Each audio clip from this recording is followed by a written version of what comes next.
Let's talk today about safely using a taxi or rideshare service with kids in the car. Hi, I'm Emily. I'm a CPST. Unfortunately, we recently got some concerning data about child restraint use and taxis or rideshares. Let's take a look. Here's the data that NHTSA has provided about child restraint use in taxis and rideshares. When a baby 0 to 12 months is using a taxi or rideshare, only 52% of them are using an appropriate car seat.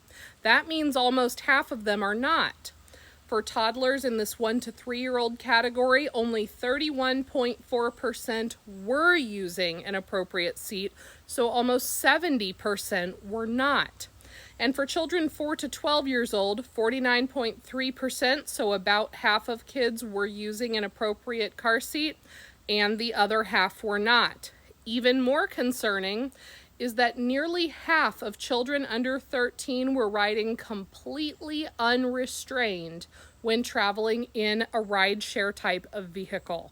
In some areas, taxis are unfortunately exempt from child restraint laws, but that does not mean they're exempt from the laws of physics. And while other companies like Uber and Lyft are supposed to be transporting passengers safely, not every driver is diligent. If you get in a crash while using a taxi or rideshare, the dangers are the same as they would be if you were in your own personal vehicle. So you should still be taking the same child restraint precautions and safety measures that you would in your own personal vehicle. Let's talk about what that looks like stage by stage here. For infants who still fit in their carrier-style car seat, bring that along and use it baseless, then click it into a compatible stroller at your destination.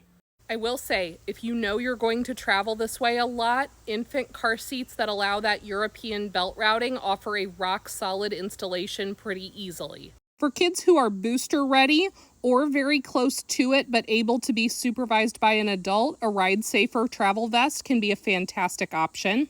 For older kids who are better at booster use, a bubble bum inflatable booster can be a good option. If you have room in, say, a stroller basket or a backpack for a compact conventional booster seat, a Costco Rise may fit that need as well. You may have noticed I skipped over an age group. Now let's talk about toddlers, because this is where it can get complicated. We don't have a ton of really easy, compact options for these kids. When they've outgrown their infant carrier, but they're not able to use something like a Ride Safer travel vest yet, what are the options here? Typically what we'd recommend for that age group is a really lightweight, inexpensive seat like a Costco Sonera Next. This weighs just under 7 pounds. It is the least expensive convertible car seat on the market. Is using something like this and finding a way to bring it with you. Things like the Sonera Next, the Costco Mighty Fit, the Safety First Jive, things that are lightweight, no moving parts, inexpensive. Bringing those along with you is typically the most workable option for that toddler age group. I have seen people put them in like these car seat travel backpacks and just wear them Ninja Turtle style, or hang the backpack from the stroller handle. Sometimes they might bungee cord it to the back of their stroller or put it in like an oversized, like a giant IKEA bag and just schlep it around.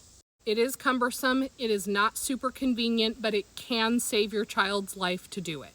If your child is over 2 and able to ride forward facing, the Wavy Pico is also an option. Please do be aware it is very expensive with low limits, so depending on your family's situation, it may or may not be worth the cost for that convenience. I know that was a long one. Thanks for sticking around. I hope that information helps somebody out today. Bottom line here is that taxis and rideshare vehicles still follow the same laws of physics as any other car.